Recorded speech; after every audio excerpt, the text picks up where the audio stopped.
목사님, 성경을 읽다 보면 당시 기준으로 지켜야 했던 규정들이 현대 사회와는 통념이 맞지 않아서 그 문서 문자 그대로 지키지 않는 것들이 있습니다.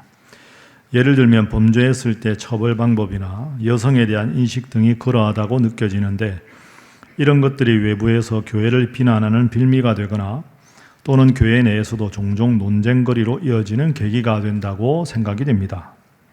성경에 쓰여 있는 것 중에 두 가지, 예나 지금이나 꼭 지켜야 될 것, 그리고 시간의 흐름에 따라서 바뀌어도 되는 것들, 이것은 어떤 기준으로 구분해야 하는 걸까요?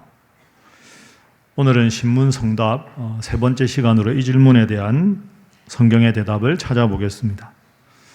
먼저 이 질문을 해주신 분, 귀한 질문에 감사합니다. 정말로 중요한 질문입니다. 제가 평소에 말씀드리는 대로 여러분들의 수준을 믿고 이 질문에 대한 올바른 해답을 한번 찾아보겠습니다. 먼저 두 가지 예를 한번 들어보겠습니다. 두 가지 문장. 첫 번째 문장은 신일교회 역사가 80년이 되었다 하는 문장입니다. 신일교회 역사가 80년이 되었다 하는 이 문장은 문자 그대로가 사실입니다. 문자 그대로 우리가 받아들여도 아무런 문제가 없습니다. 두 번째 문장. 여러분 옛날에 연애할 때, 여러분 자녀들이 연애할 때 꼭 그 프로포즈 할 때 고백을 그렇게 하지 않습니까? 남자 입장에서라면 내가 당신만 사랑할게. 남자 입장에서는 나한테 앞으로 여자는 당신밖에 없어. 여성의 입장에서 앞으로 나에게 남자는 당신밖에 없어. 이렇게 고백을 합니다. 과거에 다 해보셨죠? 예, 가물가물하시지요? 자, 여기 이 표현을 생각해 보십시오. 앞으로 내 인생에 당신만 사랑하겠어. 내 인생에 앞으로 여자는 너밖에 없어. 이 말은 문자 그대로 이해하면 안 됩니다. 앞으로 내 인생에 여자는 너밖에 없다라는 이런 고백은 이 세상의 수많은 여성들 중에서 너를 특별한 나의 배우자로 헌신하고 사랑하겠다, 이런 뜻이지, 이 말을 문자 그대로 받아들이면 큰일 납니다. 그 말을 누가 듣고, 아니 이 세상에 여자가 저 여자밖에 없다니 저런 어리석은 사람을 봤나? 지구상의 반이 여잔데 그러면 이 사람, 당신을 낳아준 엄마는 남자란 말인가? 바보 같은 사람 아닌가? 이렇게 말해서는 안 됩니다. 자, 제가 말씀드린 두 가지를 구분해 보시죠. 신일교의 역사가 80년이 됐다 하는 건 문자 그대로 사실입니다. 문자 그대로 받아들여야 되는데, 이 세상에 너밖에 없어라는 말은 문자 그대로 받아들이면 어리석은 사람이고, 당신만을 사랑하겠다는 문자에 담긴 뜻을 깊이 받아들여야 합니다. 이렇게 보면 우리가 성경을 읽을 때도 마찬가지입니다. 성경 말씀을 문자 그대로 아멘하고 오늘날에도 문자 그대로 지켜야 될 말씀이 있고, 또 한편 문자가 아니라 문자에 담긴 깊은 뜻을 오늘날에 그대로 적용을 할 뿐이지 문자 그대로 오늘날 지킬 필요는 없습니다. 이 두 가지가 성경 본문에도 들어있습니다. 자, 그러면 이 두 가지를 미리 전제하고 지금부터 본문을 통해서 이 질문에 대한 대답을 찾아보겠습니다. 첫 번째는 질문하신 대로 성경을 읽다가 문자 그대로 오늘날에도 그대로 받아서 지켜야 되는 본문들이 있습니다. 예를 들면 변치 않은 하나님의 뜻과 사랑, 영원한 도덕률, 구원의 진리에 해당되는 표현이 그렇습니다. 말이 어려운데 쉽게 예를 들어보면 하나님이 구약 성경에 하나님 사랑하고 인간을 사랑하라고 10계명을 주셨습니다. 여러분 10계명 중에서 살인하지 말라, 간음하지 말라, 도적질하지 말라, 이런 계명은 하나님이 인간에게 영원한 도덕으로 지키라고 말씀하신 겁니다. 그걸 구약 성경 시대에 받았다고 오늘날 지키면 안 된다, 그러면 안 되는 거죠. 영원한 도덕에 관한 내용은 하나님이 말씀하신 그 말씀을 오늘날에도 문자 그대로 지켜야 합니다. 또 하나 예를 들어 볼까요? 예수님이 우리에게 이렇게 살아가라 하고 중요하게 주신 말씀이 있습니다. 마태복음 7장 12절 말씀, 여러분 들어보셨죠? 황금률이라고 되어 있는 말씀입니다. 그러므로 무엇이든지 남에게 대접을 받고자 하는 대로 너희도 남을 대접하라. 이것이 율법이요 선지자니라. 아멘. 그런데 이런 본문만 있는 게 아닙니다. 문자에 담긴 뜻은 취하되 문자 그대로 지키지 않아도 되는 본문이 있습니다. 제가 아까 너만을 사랑해 라는 말은 뜻은 받아들이되 문자 그대로 받으면 안 된다고 말씀드렸죠. 예를 들면 여러분 믿음 생활 오래 하신 분들 다 아시겠지만 구약 성경 레위기에 보면 제사가 나옵니다. 5대 제사. 5대 제사가 뭡니까? 번제, 소제, 화목제, 속죄제, 속건제. 곡식은 어떻게 빻아서 드려라, 제물은 어떻게 드려라, 번제, 소제 이런 제사. 그 다음에 구약 성경에 정결법, 병에 걸렸을 때는 천막 바깥에 며칠 있다가 들어오라, 이런 정결법. 그 다음에 속죄일, 속죄일에는 양을 어떻게 잡아라, 소를 어떻게 잡아라. 여러분 지금 우리가 양 잡고 소 잡고 해서 하나님 앞에 제사 드리는 거 아니지 않습니까? 분명히 성경에 나오지만 오늘날의 문자 그대로 지키지 않습니다. 정결법, 구약의 제사제도, 속죄제도 분명히 성경에 나오는데 오늘날 우리는 그렇게 안 합니다. 왜 그럴까요? 신약 성경을 잘 읽어보면 구약 시대의 제사나 정결법이나 속죄에 관한 모든 이런 말씀들을 예수님께서 오셔서 십자가 죽음으로 다 해결하셨습니다. 그러니까 구약 성경에 나오는 내용이 신약 성경에 예수님께서 부족한 부분을 보완해서 완성하신 것은 예수님의 십자가를 믿으면 되는 거지 구약에 있는 걸 지금도 그대로 지킬 필요는 없는 겁니다. 그래서 이른바 구약은 약속, 신약은 성취, 구약은 그림자, 신약의 예수님은 실체, 이렇게 말하는 거죠. 물론 더 이상 우리가 구약시대 제사를 드리지 않는다고 해서 그 제사 제도에 담긴 뜻, 그러니까 우리가 하나님 앞에 죄를 지으면 용서받아야 하고 하나님 앞에 예수님의 이름으로 기도해야 된다, 죄는 반드시 용서받아야 된다는 그 뜻은 그대로 받되 그 뜻을 예수님의 십자가로 해석하면 되는 거죠.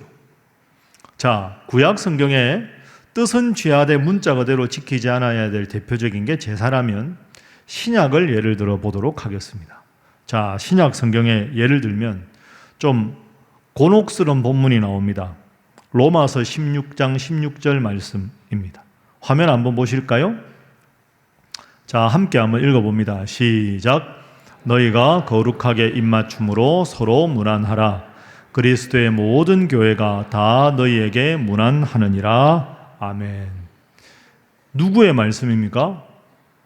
저렇게 말한 사람이 누구죠? 사도 바울이 말했습니다. 거룩하게 입맞춤으로 서로 문안하라. 문안하고 싶으면 하고 하기 싫으면 말하라, 이게 아니죠. 입맞춤으로 문안하라, 성경 말씀입니다. 그런데 여러분, 우리가 이 말씀대로 합니까? 교회 와서 주일날 반갑다고 거룩하게 입맞춤으로 서로 문안했다가는 큰일 나지 않겠습니까? 만약에 지금도 문자 그대로 이 말씀을 지키면 그것은 우리 모두에게 오해와 당황스러움을 초래할 것입니다. 거룩하게 입맞춤으로 문안하라는 게 성경 말씀인데 우리는 왜 안 지킬까요? 그건 내가 나 인생에 당신만 사랑하겠어, 나한텐 당신밖에 없어, 그런 표현인 겁니다. 문자 그대로가 아니라 문자에 담긴 뜻을 그대로 받으면 되는 거죠. 그 당시에는 소아시아 지역에는 서로 만나서 반가움과 친밀함을 표현하는 방법이 입맞춤이었습니다. 그러니까 오늘 이 본문은 거룩하게 입맞추라고 했다고 해서 오늘날도 문자 그대로 지킬 게 아니라 성도들끼리 만나면 서로 반가워하고 주님 사랑으로 서로를 환대하는 게 필요하다.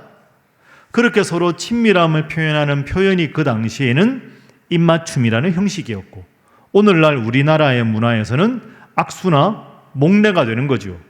그러면 이 본문을 잘 해석하는 방법은 성도들이 주님 안에 서로 친밀하게 교제하라 하는 뜻은 취하되 그 뜻을 당시의 형식으로는 입맞춤이고 오늘의 형식으로는 우리 문화에서는 악수나 목례를 하면 본문을 제대로 해석한 것이지요. 정리를 하면 어떤 본문은 문자 그대로 오늘날도 지켜야 하고 어떤 본문은 문자에 담긴 뜻을 취하면 되는 겁니다. 그러면 오늘 질문하신 분의 원래 질문으로 돌아가겠습니다. 그러면 성경 읽다가 이 본문은 문자대로 지켜야 되고 저 본문은 문자에 담긴 뜻을 지켜야 된다면 이 두 사이를 나누는 기준이 무엇인가? 이 기준에 대해서 다 다룰 수 없지만 중요한 것 몇 가지만 다루어 보도록 하겠습니다. 자, 문자 그대로 오늘날 오는 문자에 담긴 의미를 재해석하는 제일 중요한 기준입니다. 제일 중요합니다. 한번 따라해 보시죠. 예수님께서 해석하신 것을 따라야 한다. 이게 불변의 원칙입니다. 여러분, 구약 성경의 모든 예언을 완성하고 성취하신 분이 누굽니까? 예수님입니다.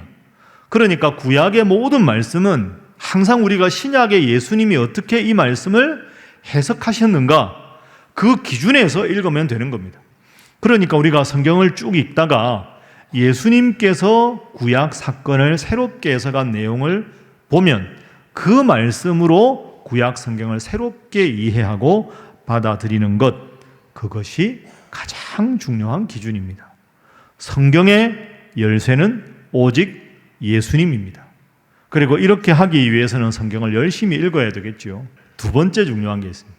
첫 번째는 예수님의 해석이고요. 두 번째 성경을 해석할 때 중요한 것은 성령의 조명, 성령 하나님께서 우리에게 깨닫게 해주시는 마음, 그리고 겸손하게 하나님 주신 지혜로 성경을 해석해 주시는 것, 받아들이는 것, 그게 중요합니다. 아니, 목사님 그게 왜 필요합니까? 아니, 그게 왜 필요하냐? 여러분, 성경 읽어보시면요, 모든 구약을 예수님이 이렇게 자세하게 해석해 주지 않으셨습니다. 여기에 문제가 있습니다. 그럼 성경을 읽다가 예수님의 해석을 기준으로 읽으면 되겠구나, 그 말은 맞는데 구약의 모든 것에 대해서 예수님이 일일이 해석을 안 해주셨습니다. 그러다 보니 성경을 읽다가 이건 도대체 문자 그대로 받아야 되나 의미만 받아야 되나 어려운 경우가 많이 있다는 겁니다. 그래서 성경 읽을 때는 여러분 교만하면 안 됩니다. 하나님 주신 지혜가 꼭 필요합니다. 오늘 본문 말씀 다시 한번 보십시오. 제가 여러분들에게 외우라고 말씀드렸는데요, 디모데후서 3장 16절 한번 따라합니다. 모든 성경은 하나님의 감동으로 된 것으로. 그러니까 하나님께서 우리가 주시는 하나님으로부터 오는 지혜가 있어야 하나님의 감동으로 쓰여진 성경을 바르게 해석할 수 있습니다. 그래야 우리의 삶에 뒤에 나오는 대로 교훈과 책망, 바르게 함, 의로 교육해서 내가 하나님의 사람으로 온전하게 되는데 성경이 기준이 되어야 된다 하는 거죠. 그러니까 무엇보다 여러분 하나님 말씀을 읽을 때는 잠시라도 기도하십시오. 하나님, 제가 이제 이 하나님 말씀을 읽습니다. 하나님 말씀을 바르게 읽고 바르게 깨닫게 해 주십시오. 이렇게 기도하고 하나님 주신 지혜로 말씀을 잘 해석하는 여러분 되시기를 주님 이름으로 축복합니다. 그럼 이제 마지막 한 가지만 정확하게 정리해 보겠습니다. 오늘 질문하신 분이 질문하실 때 바른 성경 해석의 중요성을 말씀하시면서 범죄했을 때 처벌 방법, 여성에 대한 인식, 이 두 가지를 가지고 예를 들어 주셨습니다. 그 중에서 우리 성도들 중에 여성들이 많으니까 여성에 대한 성경의 바른 입장에 대해서 한번 정리를 해보겠습니다. 자, 고린도전서 14장 34절 한번 보시죠. 자, 9절 한번 읽어볼까요? 다 함께 읽어봅니다. 시작. 여자는 교회에서 잠잠하라. 그들에게는 말하는 것을 허락함이 없나니 율법에 이른 것 같이 오직 복종할 것이요. 근데 여러분, 예를 들어서 이 구절을 문자 그대로 해석하면 우리 교단에 여자 목사님들이 많으신데 여자 목사님이 계시면 안 되는 거 아닙니까? 이 논리대로 하면 우리 교회 장로님들 기도하실 때 여성 장로님들도 기도 인도하시는데 여자가 교회에서 잠잠하라 그랬는데 여자 장로님이 기도해도 됩니까? 라고 물을 수 있습니다. 자, 그러면 이 구절을 어떻게 해석해야 될까? 성경에 나오지만 이 구절을 어떻게 바르게 해석해야 될까? 지금부터 한번 생각을 해보도록 하겠습니다. 먼저 여러분 성경을 읽을 때는요, 그 구절 하나만 아니라 그 구절이 속해 있는 한 장을 여러 번 읽으셔야 합니다. 그래서 그 장에서 뭘 말하는지를 큰 그림을 보고 한 구절을 보아야 정확하게 이해할 수 있습니다. 고린도전서 14장 우리가 34절 읽었는데요. 고린도전서 14장 전체는 교회 안에서의 질서에 대해서 말합니다. 모든 교회 일은 질서 있게 해라. 무질서하게 혼란스럽게 해서는 안 된다. 왜? 그 당시 고린도 교회는 당파도 많았고요. 자기가 영적이라고 내가 방언한다. 누구는 난 방언 통역한다. 누구는 나는 예언한다. 전부 자기가 대단하다고 온갖 무질서 속에 있었습니다. 사도 바울이 교회 안에서는 차분하게 모든 일을 질서 있게 해야 된다. 그게 고린도전서 14장의 주제거든요.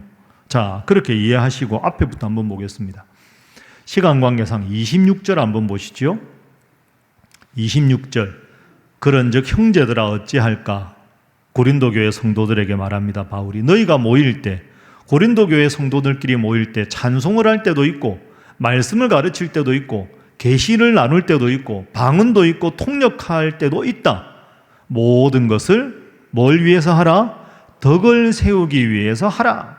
전부 자기가 대단하다고 교만하지 말고 교회 덕이 되는 선에서 질서 있게 모든 일을 하라. 자, 저 26절에서 주어가 누구로 되어 있습니까?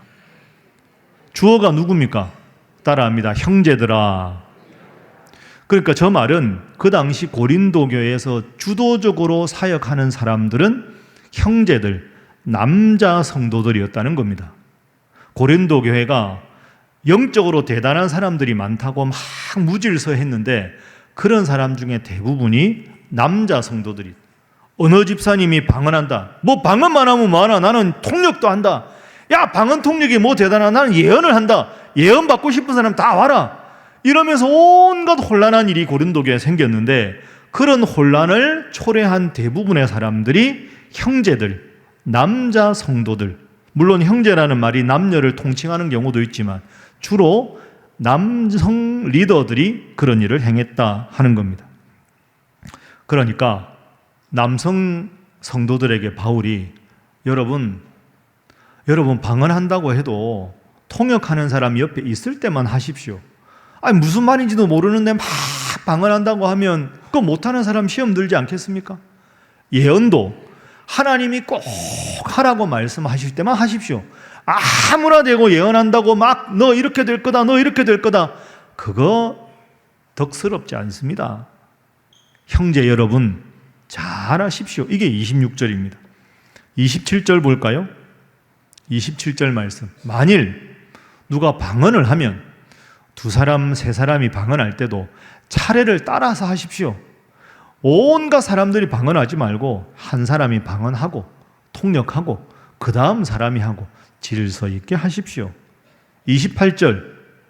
방언을 하는데 무슨 말인지 사람들이 못 알아듣는데 방언 통역하는 사람이 옆에 없을 때는 교회에서는 하지 마시고 뭐 하십시오? 잠잠하십시오. 따라합니다. 잠잠하고. 그럼 여러분에게 질문하겠습니다. 잠잠하고의 대상이 누굽니까?